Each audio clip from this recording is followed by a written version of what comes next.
Fleet Admiral Crixtal stood on the bridge of his flagship, watching the stars through the massive viewing window, his forearms crossed behind his back as he studied the tactical display.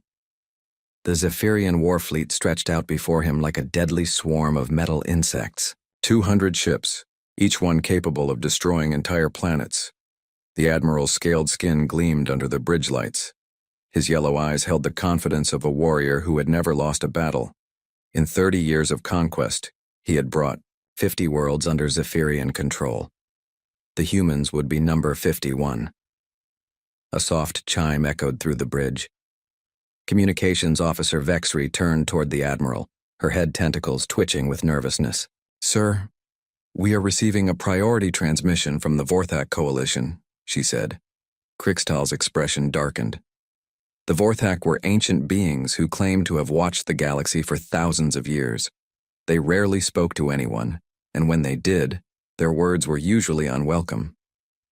"Put it through," he ordered. The main screen flickered to life. A figure appeared in the static-filled image. It was hard to make out details through the interference, but the voice was clear enough. It carried the weight of ages, deep and hollow, like wind through empty caves. "Fleet Admiral Crixtal of the Zephyrian Empire," the voice began. "I am Elder Vorthan of the Vorthak Coalition. I bring you a warning." Crixtal's officers exchanged glances.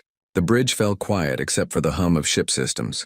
"We know of your plans to attack the humans," the Elder continued.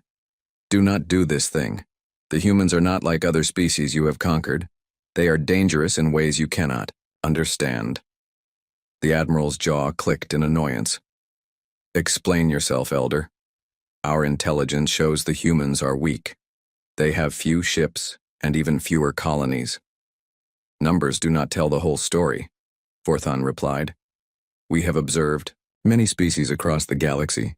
Most fight for territory, some fight for resources, others fight for honor or glory. But humans fight for something else entirely. They fight for each other." "All species claim loyalty to their own," Crixtal said with dismissal. "No." The Elder's voice grew more urgent. "You do not understand.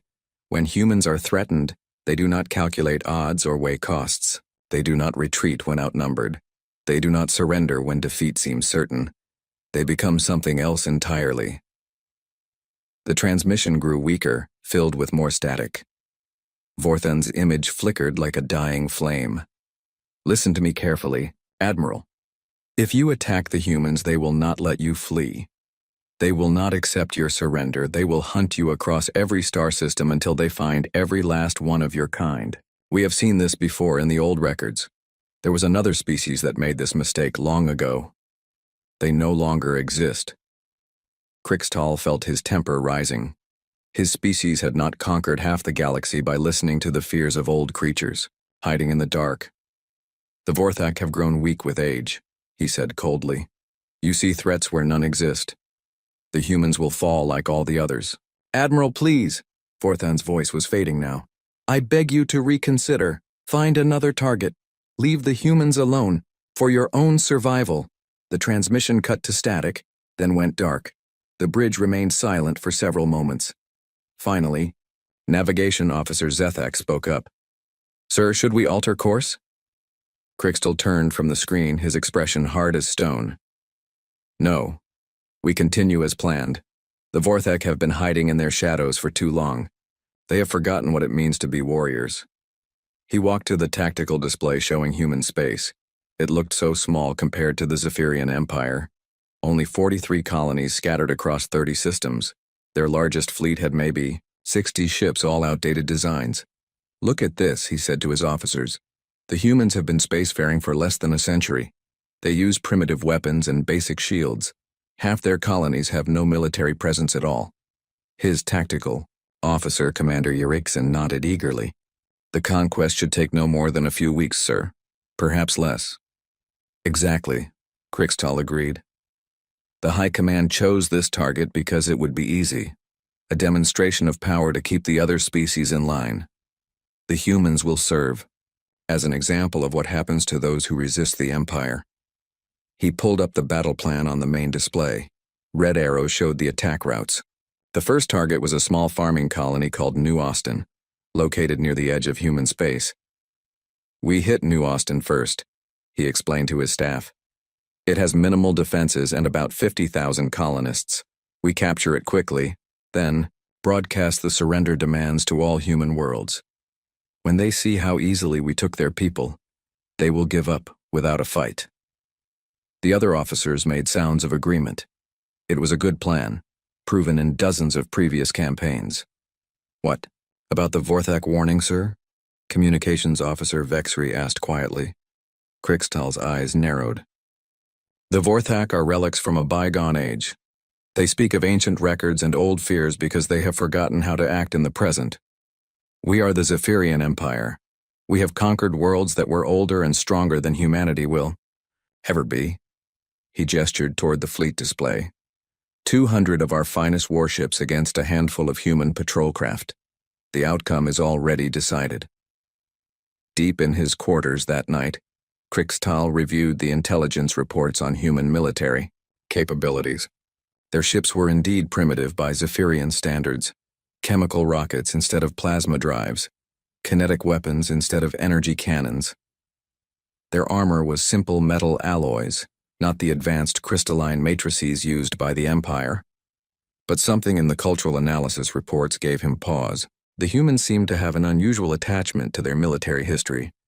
They celebrated battles where their ancestors had fought against impossible odds.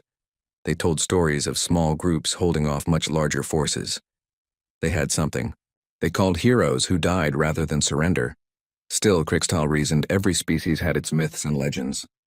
When faced with real overwhelming force, they all chose survival over glory. He dismissed the reports and went to sleep, dreaming of another easy victory to add to his record. 3 days later, the Zephyrian fleet dropped out of hyperspace at the edge of the New Austin system.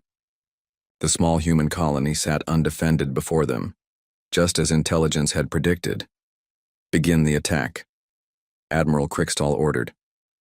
He had no way of knowing that in 18 months, he would be the last surviving member of his species' military command, desperately trying to hide in an abandoned system at the galaxy's edge, while human hunter ships closed in from all directions.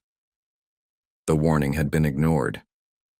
Now the lesson would begin. Captain Jake Morrison was drinking his morning coffee when the alarm started screaming. He nearly dropped his mug as he ran to the command center of New Austin Colony. The morning shift was already at their stations, faces pale as they stared at their screens. What do we have?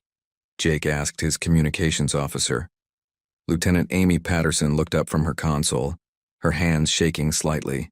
Sir, we have contacts dropping out of hyperspace at the system edge. Lots of them. Jake moved to the main display. Red dots appeared on the tactical screen like drops of blood. 1 dot, then 5, then 20. The numbers kept climbing. How many? He asked. Still counting, sir. At least 100. Maybe more. Amy's voice was steady despite her fear. They're not responding to our hails. Jake had been a soldier before becoming a colony administrator. He had served in 3 different wars before retiring to New Austin. He knew what a fleet that size meant. Sound general quarters, he ordered. Get everyone to the shelters. Send an emergency broadcast to Earth Command. Tell them we're under attack. The colony had 50,000 people spread across a dozen settlements. They had never expected to need the underground bunkers that had been built into every town. Jake had thought they were a waste of money. Now he was grateful for them. Amy worked quickly at her station. Message sent, sir, but it will take 3 days to reach the nearest human fleet. Then we hold for 3 days, Jake said simply. The alien ships moved through the system like a dark tide. Jake watched them approach on the sensors. These were not exploration vessels or trading ships. These were warships built for one purpose only. All civilian transports. Begin evacuation to the bunkers. He broadcast across the colony network. This is not a drill. All military personnel report to defensive positions.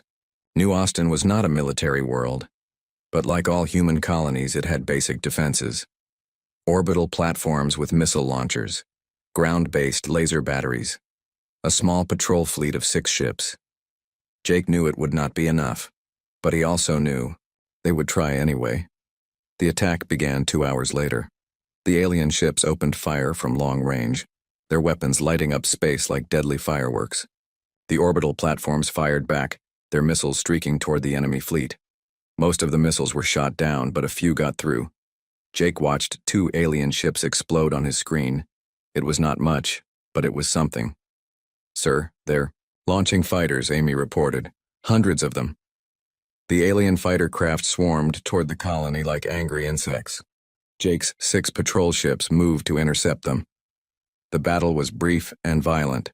3 of the patrol ships were destroyed in the first few minutes. But something strange happened. Instead of running, the remaining human ships kept fighting. They used tactics that seemed to confuse the aliens. They hid behind asteroids and struck without warning. They rammed damaged alien fighters rather than retreating. "Why aren't they pulling back?" one of Jake's officers asked. "They're outnumbered 20-1. "Because they're human," Jake said quietly. "We don't run when our people are threatened." The ground assault began at noon. Alien dropships landed near every settlement. Jake could hear the explosions through the command center's thick walls. The defensive laser batteries fired continuously, their beams cutting across the sky. Reports came in from across the colony. The aliens were good soldiers, but they seemed surprised by the human response. Instead of panicking, the colonists fought back with everything they had. Farmers used their heavy equipment as weapons, ramming alien vehicles with their tractors. Children too young to fight carried ammunition to the adult defenders. Old people who could barely walk served as spotters and coordinators. "Sir, Settlement 7 is reporting success," Amy said with surprise in her voice. "They've driven off. The alien ground forces." "How?" Jake asked. "The entire town worked together. Even the school kids were helping. They used the mining explosives from the quarry." Similar reports came in from other settlements. The aliens were winning, but they were paying a much higher price than expected. Every building had to be taken, by force. Every street was defended to the last person. By evening, Jake knew the colony was lost. The aliens had too many ships and too many soldiers, but the humans had made them bleed for every meter of ground. The command center shook as alien soldiers broke through the outer defenses. Jake looked around at his remaining staff. 12 people who could have surrendered hours ago. "It's been an honor," he told them. The blast doors exploded inward. Alien soldiers poured through the opening, their weapons ready. Jake reached for his sidearm, but a stun blast dropped him before he could draw it. When he woke up, he was in an alien holding cell with several other prisoners. Dr. Lisa Hayes sat in the corner, her medical uniform torn and dirty. Sergeant Carl Brooks leaned against the wall, his arm in a makeshift sling. "How long was I out?" Jake asked. 6 hours, Lisa replied. "They've taken about 50 of us for questioning." The cell door opened. 2 alien guards entered, followed by a third who seemed to be an officer. The officer studied the humans with obvious curiosity. "I am Commander Erickson," he said in accented but clear English. "You fought well for primitives. But why did you not surrender when defeat became certain?" Dr. Hayes stood up slowly. "Because you attacked our home. You hurt our people." "All species defend their territory," the commander replied. "But you fought past the point of reason. Your casualties were enormous." "You don't understand," Lisa said. "This isn't just about territory. These are our families, our friends, our neighbors. When you attack humans, you're not just fighting soldiers. You're fighting everyone who cares about the people you're trying to hurt." The alien commander's expression showed confusion. But the tactical situation was hopeless. Continued resistance served no purpose. Sergeant Brooks laughed, a sound with no humor in it. "You think this was resistance? This was just the warm-up. Wait until the real fleet gets here. Your nearest military forces are days away," the commander said. "We will be long gone before they arrive." "You don't get it," Brooks continued. "Every human in the galaxy just became your enemy. We don't forget. We don't forgive. And we sure as hell don't let people hurt our own and just fly away." The commander left without another word, but Jake could see uncertainty in his alien features. 3 hours later, Amy Patterson was brought to the cell. She had managed to keep the communications equipment working until the very end. Did the message get through? Jake asked her. Amy smiled despite her bruises. Every human fleet in the galaxy heard us, sir. Admiral Cole is already moving the Third Fleet this way. Captain Davis has the Deep Space Squadron tracking the alien ships. And, sir? What? The message included everything. Full tactical analysis of their ships and weapons. Complete recordings of the battle. Every human commander now knows exactly what these aliens can do. Dr. Hayes nodded slowly. They wanted to make an example of us. Instead, they just taught every human in space how to fight them. Outside their cell, alarm klaxons began to sound throughout the alien ship. Emergency announcements echoed through the corridors in the alien language. What's happening? Jake asked the guards when they came to check on the prisoners. One of the guards looked nervous. Human ships have been detected at the system edge. Many human ships. Jake smiled for the first time since the attack began. That was fast. Told. We don't abandon our own. The guard's expression grew more worried. But our intelligence said your nearest fleet was 3 days away. Yeah, well, Jake said. Your intelligence was wrong about a lot of things. Wait until you see what else we can do when we're really angry. The ship shuddered as weapons fire began outside. The real fight was just beginning. Admiral Susan Cole stood on the bridge of the UES Defiance, watching the burning wreckage of New Austin Colony through the main screen. The alien fleet had left 6 hours ago, but the damage remained. Smoke still rose from the settlements below. Ma'am, we're receiving transmissions from the surface, her communications officer reported. Survivors in the underground shelters. Thank God, Susan whispered. She had expected to find nothing but corpses. Get rescue teams down there immediately. Commander Ryan Walsh approached from the tactical station. His face was grim as he handed her a data pad. Admiral, you need to see this. The colonists managed to record everything before their communications went down. Susan read through the report. 50,000 colonists attacked by a fleet of 200 ships. The humans had destroyed 12 alien vessels and damaged dozens, more before being overwhelmed. The casualty reports made her stomach turn. They fought like demons, Ryan said quietly. Old people, kids, farmers, everyone fought. And now they expect us to just accept this, Susan replied, her voice cold as space. They think they can kill our people and sail away like nothing happened. She turned to address the bridge crew. Send a message to all ships. We're not here for a rescue mission anymore. We're here for justice. The human response fleet was unlike anything the galaxy had seen before. Admiral Cole had 47 ships under her command, but they weren't arranged in normal battle formation. Instead, they spread out across the system in small groups. Sir, the alien fleet is moving toward the hyperspace jump point, the sensor operator announced. They're trying to leave the system. Let them go, Susan ordered, surprising her crew. Commander Walsh stepped closer. Admiral? We're not fighting a traditional battle, Ryan. This is something else now. Those aliens think they can hit us and run. They're about to learn they're wrong. She activated the fleet-wide communication system. All ships. This is Admiral Cole. The enemy believes they have won a victory here. They believe they can return to their space and continue their lives as if nothing has happened. We're going to show them otherwise. The human ships moved with purpose that seemed chaotic to outside observers. Half the fleet followed the alien ships at a distance. The other half scattered to different star systems, apparently at random. What the aliens didn't understand was that humans had been preparing for this kind of war for decades, without realizing it. Every human ship had long-range sensors. Every human colony had communication networks. Every human civilian had basic combat training. Within 24 hours, the galaxy's communication networks carried a message that chilled every species that heard it. It was broadcast on all frequencies in every known language. These are our dead. Admiral Cole's voice echoed across space. Images appeared with the words. Faces of the colonists who had died at New Austin. Children, parents, grandparents. Each picture showed a name and a brief description. Maria Santos, age 7. Loved to draw pictures of spaceships. John Carter, age 63. Retired teacher who volunteered at the colony school. Amy Chen, age 35.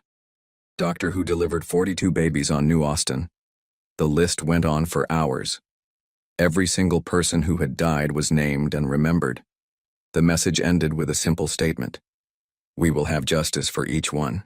Fleet Admiral Crichton received the transmission aboard his flagship as they traveled through hyperspace. His officers gathered around the communication screen, listening to the human voices reading name after name. It's psychological warfare, his tactical officer suggested. They're trying to make us feel guilty. But Crichton wasn't so sure. There was something in the human admiral's voice that he had never heard before. Not anger, which he understood. Not hatred, which he had seen in other conquered species. This was something colder, more final. Sir, we're receiving reports from our border worlds, his communications officer announced. Human ships have been spotted in 7 different systems. Invasion fleets? Crichton asked. No, sir. Small groups. 3 ships here, 5 ships there. They're not attacking our worlds, they're just watching. The first real attack came 3 days later. A Zephyrian supply convoy carrying food and medical supplies was intercepted by human ships near the Kepler Nebula. But instead of destroying the convoy, the humans did something strange. They boarded each ship and asked to see the crew manifests. Any Zephyrian who had participated in the New Austin attack was taken prisoner. The rest were allowed to leave, but not before their ships were marked with a special signal beacon. What are they doing? Commander Erickson asked as he studied the reports. They're hunting us, Crichton realized with growing dread. Not our empire, not our military. Us, the individuals who were at New Austin. More reports came in over the following days. Human ships appeared wherever Zephyrian vessels traveled. They didn't engage in large battles. Instead, they struck like predators, hitting isolated ships and disappearing before reinforcements could arrive. Commander Ryan Walsh led a squadron of converted civilian ships that had been turned into stealth hunters. Former cargo haulers now carried military-grade sensors and weapons. Passenger liners had been retrofitted with extended life support for long-range missions. Target acquired, he reported to Admiral Cole. Zephyrian cruiser, traveling alone, through the Vega system. Remember the rules of engagement, Cole replied. We want prisoners who can tell us where the rest of their fleet is hiding. The Zephyrian cruiser never saw the attack coming. Ryan's ships emerged from the asteroid belt like ghosts, their weapons powered and ready. The alien ship tried to run, but was quickly surrounded. Captain Pete Adams led the boarding party. He had been a diplomat before the war, skilled in languages and alien psychology. Now he used those skills for a different purpose. We know you were at New Austin, he told the captured Zephyrian captain. We have sensor records of your ship in the battle. Your choice is simple. Tell us where Fleet Admiral Crichton is hiding and you'll be treated according to galactic prisoner conventions. Refuse, and we'll leave you on the nearest airless moon. The Zephyrian captain looked confused. But we are at war. There are rules for how prisoners should be treated. Pete's expression remained cold. Those rules apply to civilized warfare between military forces. What you did at New Austin was not warfare. It was murder. You killed civilians, children, old people who had never held a weapon. We offered them surrender, the captain protested. After you started shooting, Pete replied. The time for surrender was before you attacked innocent people. Now you get to live with the consequences. The psychological pressure began to show results within weeks. Zephyrian crews started deserting their ships at friendly ports. Others mutinied against their officers, demanding to know why they were being hunted across the galaxy for following orders. Fleet Admiral Crichton tried desperately to maintain control of his scattered fleet, but every day brought new reports of human attacks. His ships couldn't travel in groups without being detected. They couldn't travel alone without being captured. Sir, we're receiving communication requests from several alien governments, his communications officer reported. They want to discuss turning over any Zephyrian ships in their space. What? Crichton couldn't believe it. The humans have convinced them that harboring us is too dangerous. They're afraid of being targeted if they help us. The galactic community was indeed taking sides, but not the sides Crichton had expected. Species that had feared the Zephyrian Empire for decades were now afraid of something else. They were afraid of what the humans might do to anyone who helped their enemies. The Vorthak Coalition sent another message, this one broadcast openly across all networks. We warned you. Elder Vorthan's ancient voice echoed through space.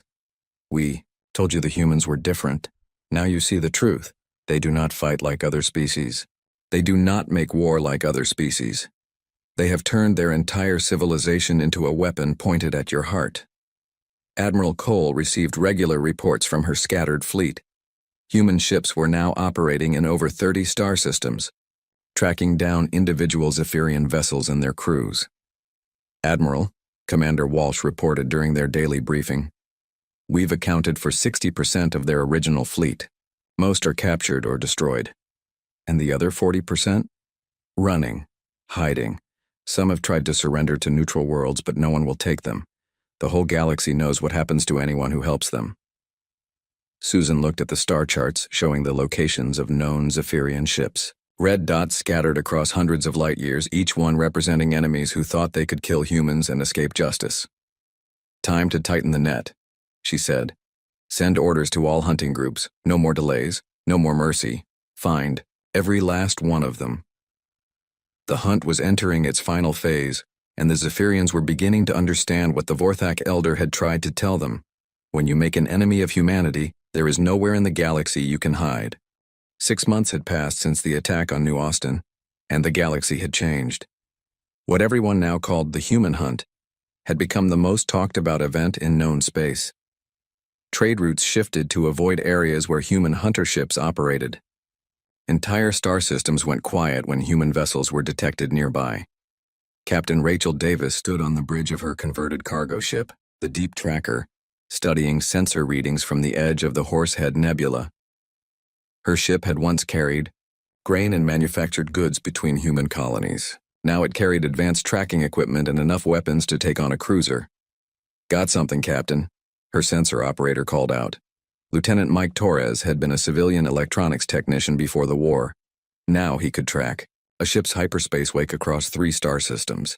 What do you have? Rachel asked. Faint energy signature, about 2 days old. Matches the pattern from that Zephyrian destroyer we've been tracking. Rachel smiled grimly. The destroyer Kethmore had been one of the ships that attacked New Austin. Its captain had personally led ground forces against the colony school. Now, he was running, jumping from system to system, trying to find somewhere the humans couldn't follow. Plot the course, she ordered. Send the coordinates to Admiral Cole. Mark it as another confirmed sighting. The human fleet had changed dramatically over the past months. What started as a rescue mission had become something unprecedented in galactic history. Every human ship in space, military or civilian, had become part of the hunt. Cargo haulers carried long-range sensors.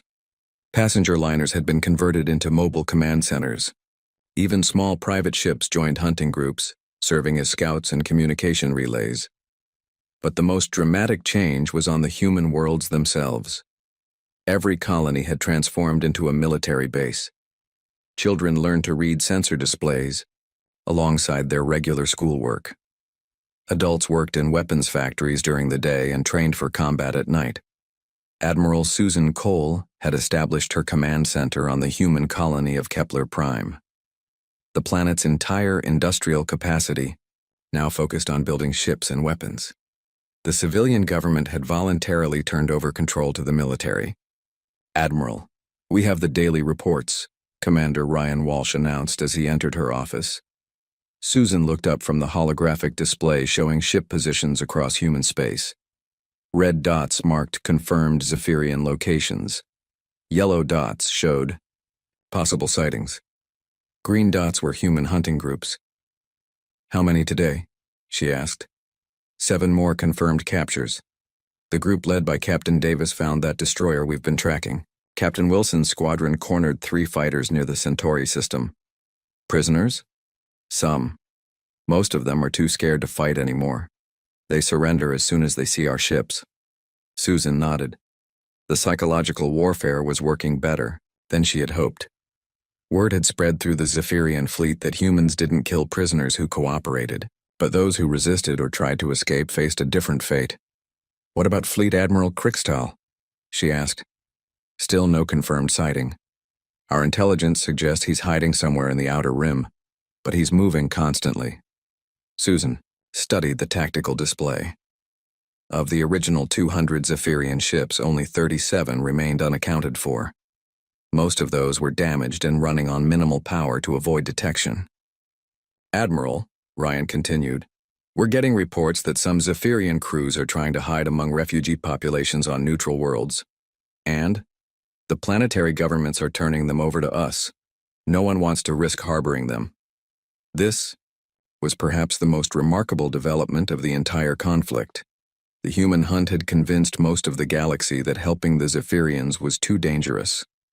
Even species that had traditionally remained neutral in galactic conflicts were actively cooperating with human forces. The Altarian Republic had opened their space to human patrol ships. The Centauran Trade Federation was sharing intelligence on Zephyrian movements. Even the isolationist vegan empire had quietly passed along sensor data.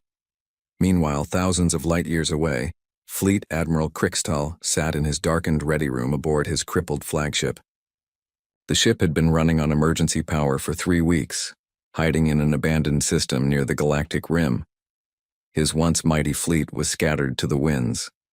Most of his captains were dead or captured. The few ships that remained were too damaged to fight and too weak to run much further. Sir, his communications officer entered quietly. We're receiving a transmission from Commander Zachriel.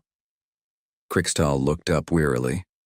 Zachriel commanded one of the last surviving destroyer groups, 8 ships that had been hiding in the Void Nebula. Put him through. The holographic image of his subordinate appeared, flickering with interference. Zachriel's normally proud bearing was gone, replaced by the hunched posture of a defeated warrior. Admiral, we can't stay hidden much longer. Our supplies are nearly gone. Half my ships can barely maintain life support.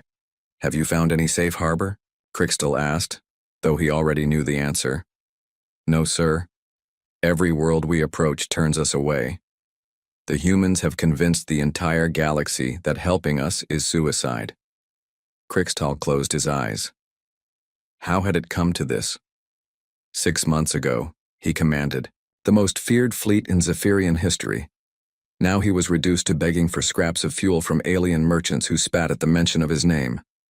Sir, Zachriel continued, some of my crew are talking about surrender. They think the humans might show mercy if we turn ourselves in. The humans don't show mercy, Kriegstahl replied bitterly. They show justice, and their justice means we all pay for what happened at New Austin. After ending the transmission, Kriegstahl walked to his private quarters and activated his personal data terminal. He pulled up the intelligence files on human military doctrine, searching for some weakness he might have missed. What he found instead were reports that made his blood run cold. The humans weren't just hunting his fleet. They were preparing for something much larger. Every human world was now a fortress. Every human ship was armed for war. The entire species had transformed itself into a military machine focused on one purpose, making sure that what happened at New Austin never happened again. Dr. Kevin Parker, a xenopsychology expert working with Admiral Cole's staff, had spent months studying Zephyrian behavior patterns. His reports painted a picture of a species in complete psychological collapse. They can't understand what we're doing, he explained to the Admiral during their weekly briefing. Their entire military doctrine is based on quick victories and negotiated settlements. They've never faced an enemy that refuses to accept any outcome except total victory. What about their civilians? Susan asked. Are they pressuring their government to make peace? That's the interesting part.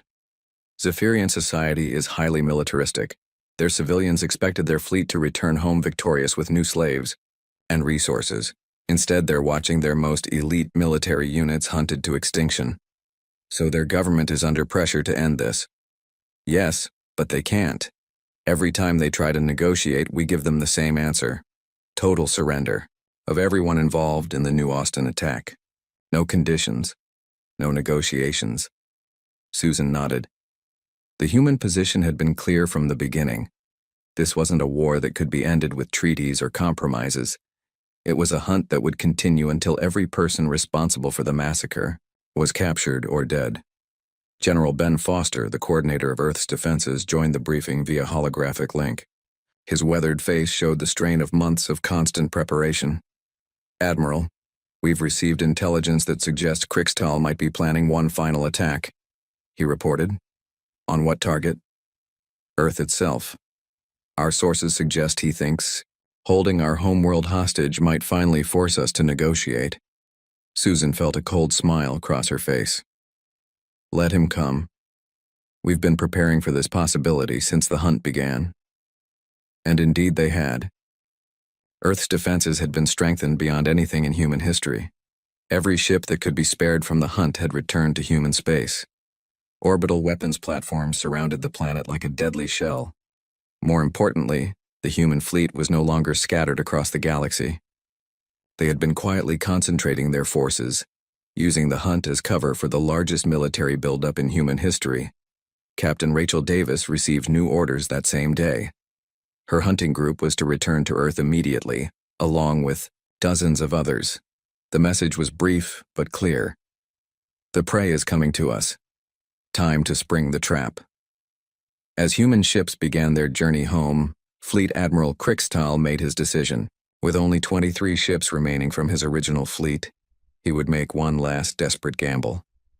If he could capture Earth, perhaps he could finally force the humans to negotiate. If not, at least he would die as a warrior, rather than a hunted animal. He had no way of knowing that the humans had been waiting for exactly this decision. The trap had been set months ago.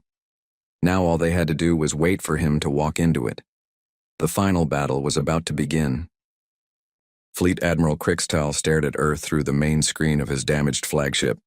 The blue and white planet hung in space like a jewel, looking peaceful and defenseless.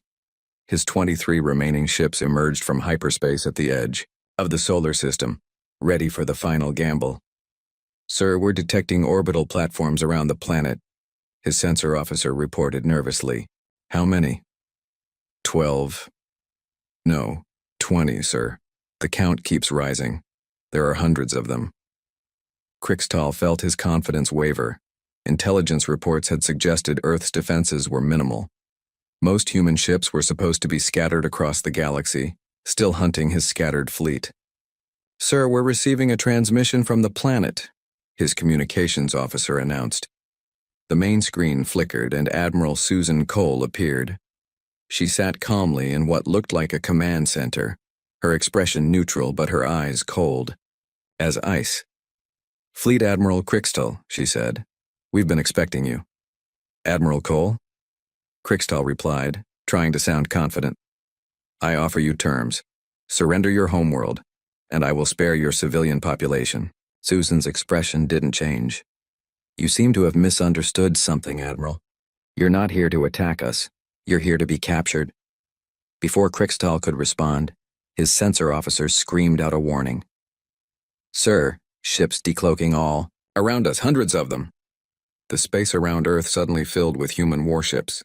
They materialized from behind asteroids, emerged from the shadow of the moon, and dropped their stealth fields to reveal the largest fleet concentration in human history. Captain Rachel Davis commanded a squadron of 50 converted cargo ships, all armed with the latest human weapons. Commander Ryan Walsh led the heavy cruisers that had been recalled from the hunt. Every human ship that could fly and fight was here, waiting. "You walked into our trap," Admiral Cole continued calmly. "For 6 months, we've been driving you toward this moment. Every time we let one of your ships escape, every time we left you a way out, we were hurting you here." Krixtal looked around desperately. His 23 damaged ships were surrounded by over 300 human vessels. Escape was impossible. "I demand to negotiate," he said, his voice cracking slightly. "The time for negotiation was before you. Attack New Austin," Susan replied. "You had a choice then. You chose to kill our people. Now you live with the consequences." The battle lasted less than an hour. The Zephyrian ships were too damaged and outnumbered to offer effective resistance. One by one, they were disabled by precise human fire. Their crews surrendered rather than face destruction. Krixtal's flagship was the last to fall. Human boarding parties swarmed through its corridors, meeting little resistance from the demoralized crew. The Admiral himself was found in his ready room, staring at a picture of his homeworld. He was brought before Admiral Cole in person, his hands bound and his uniform torn. Burns covered half his face from the battle, and his proud bearing was completely gone. "Why?" he asked as he stood before her. "We offered surrender. We offered to pay for the damage. Why wouldn't you let us go?" Susan stood up from her chair and walked to the large window overlooking Earth. The planet turned slowly below them, blue oceans and white clouds hiding the billions of people who lived there. "Do you see that world, Admiral?" she asked. "Yes. Every person on that planet knows the name of every human who died at New Austin.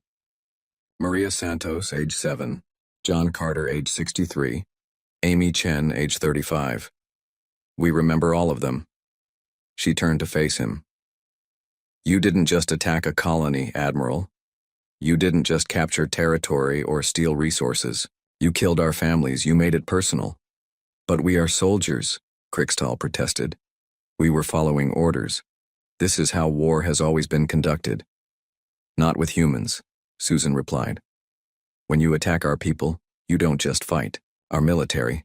You fight every human in the galaxy. Every parent who imagines their child being hurt. Every person who understands that today it was New Austin, but tomorrow it could be their home." She walked closer to him. "That's why we never let you go. That's why we hunted you across hundreds of star systems. That's why your empire is finished, because you made the mistake of thinking humans are like other species." Krixtal stared at her in confusion. "What happens to us now?" "You'll be tried for war crimes. Those who cooperate will be sent to prison colonies. Those who don't..." She shrugged. "Well, justice takes many forms. The trials lasted 3 months. Every surviving member of the Zephyrian fleet was brought before human courts. Their crimes were read aloud, with the names and faces of their victims displayed for all to see. Most of the Zephyrians pled guilty and accepted prison sentences. A few tried to claim they were just following orders. These were reminded that following illegal orders was also a crime under galactic law. Fleet Admiral Krixtal was the last to be tried. He stood before the judges, no longer the proud warrior who had dismissed the Vorthak warning months ago. He was broken, defeated, a symbol of what happened to those who underestimated humanity. "Do you have anything to say before sentencing?" the chief judge asked. Krixtal looked up at the gallery filled with human faces. "I should have listened to the warning," he whispered. The scattered remnants of the Zephyrian Empire quickly signed peace treaties with every human world. Their government publicly apologized and agreed to pay reparations for generations. They also agreed to something unprecedented. They would never again engage in aggressive war against any species. The galaxy took notice. The Vorthak Coalition updated their species database, adding new warnings about humanity. Other spacefaring races quietly reviewed their own military doctrines, making sure they contained no plans that might threaten human civilians. Elder Vorthan of the Vorthak sent a final message that was broadcast across all known worlds. "Let the fate of the Zephyrians be a lesson to all," his ancient voice echoed through space. "Humans are a peaceful species when left alone. They trade fairly, negotiate honestly, and honor their agreements. But when you threaten their families, when you hurt their children, when you make war upon their homes, they become something else entirely. They become implacable. They become relentless. They become justice itself, hunting across the stars, until every wrong is made right." 1 year after the attack on New Austin, Colonel Jake Morrison stood in the rebuilt colony square. The memorial wall displayed the names of all who had died, carved in black stone that would last forever. Families came here daily to remember their lost loved ones. A group of young alien diplomats visited the colony as part of a cultural exchange program. They had heard stories about the human response to the attack, but wanted to understand it better. "Is it true that humans never forgive?" one of them asked Colonel Morrison. Jake looked at the memorial wall, reading the familiar names. Maria Santos, who loved to draw spaceships, John Carter, the retired teacher, Amy Chen, who had delivered so many babies. We forgive, he said finally. But we never forget. And we never let anyone hurt our people without facing justice. Another young diplomat raised her hand. But the war lasted almost a year. Your entire civilization was mobilized. Wouldn't it have been easier to just accept their surrender? Jake turned to face the group of young aliens. His expression was patient, but firm. You don't understand, he said. This wasn't about what was easy. It was about what was right.